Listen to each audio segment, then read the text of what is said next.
DSP Praneeth రావు తాను పనిచేసిన విభాగంలోని సమాచారాన్ని ధ్వంసం చేసిన ఉదంతం పోలీస్ శాఖతో పాటు అటు రాజకీయ వర్గాల్లోనూ చర్చనీయాంశంగా మారింది.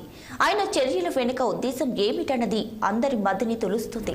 నిఘా పరిజ్ఞానాన్ని అనాధికారిక చర్యలకు వినియోగించారా, లేకుంటే డేటాను ధ్వంసం చేయాల్సిన అవసరం ఏముంది అనే ప్రశ్నలు తలెత్తుతున్నాయి. అత్యంత ముఖ్యమైన వ్యక్తులకి ఆదేశాలు లేకుండా ప్రణీత్ రావు డేటా ధ్వంసానికి పాల్పడే సాహసం చేయరని అధికారులు అంచనా వేస్తున్నారు. ప్రభుత్వం కూడా ఇదే అభిప్రాయంతో ఉంది. దీంతో అసలేం జరిగిందో బాధ్యులెవరో తెలుసుకునేందుకు అధికారులు ప్రయత్నాలు మొదలుపెట్టారు. ఇది జరగాలంటే ప్రణీత్ రావుపై కేసు పెట్టి విచారించాల్సి ఉంటుంది. ఆయన వాంగ్మూలం ఆధారంగా ఇందుకు పురుగొల్పిన వారిపై కేసు పెట్టే అవకాశం కూడా లేకపోలేదు.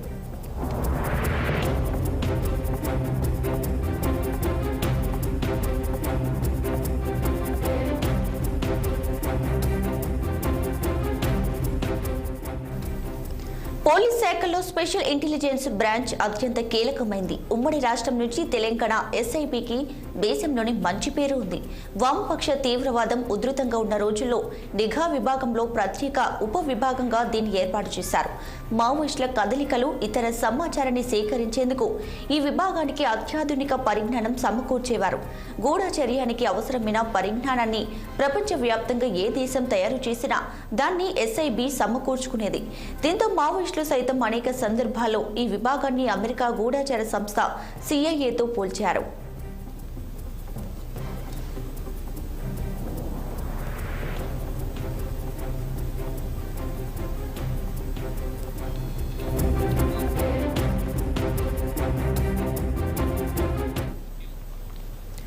రైట్, ఇక మరిన్ని డీటెయిల్స్ మా ప్రతినిధి మణికంఠ అందిస్తారు లైవ్ ద్వారా.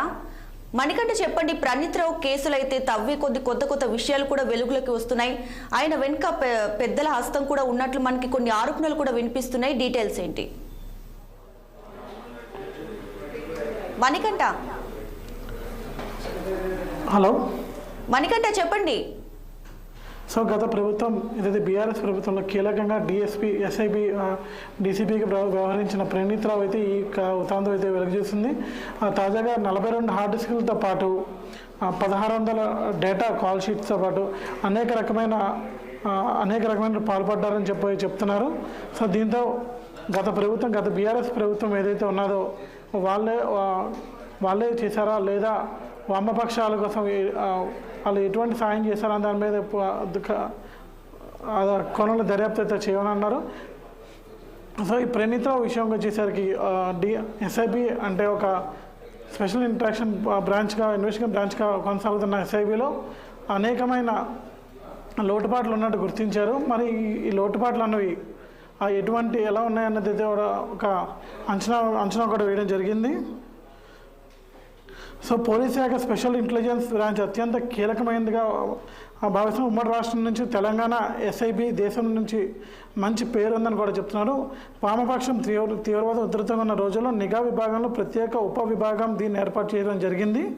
దాంతోపాటు మావోయిస్టుల కదలికలు, ఇతర సమాచారాన్ని సేకరించేందుకు ఈ విభాగాన్ని అత్యాధునిక పరిజ్ఞానంతో సమకూర్చారని చెప్పుకోవచ్చు.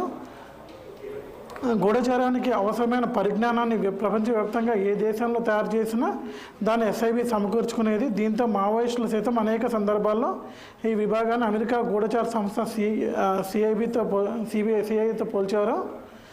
సో వామపక్షం తీవ్రవాదం రాష్ట్రంలో అవసర దశకు చేరుకోవడంలో ఈ విభాగం ప్రత్యేక పాత్ర అయితే ఎంతో ఉందని చెప్తున్నారు. ఇందులో స్పెషల్ ఆపరేషన్స్ టార్గెట్ విభాగం ఇంకా కీలకమైంది. మావోయిస్టుల కదలికల సమాచారాన్ని ఈ విభాగం సిబ్బంది సాంకేతిక పరిజ్ఞానం ద్వారా సేకరిస్తుంటారు.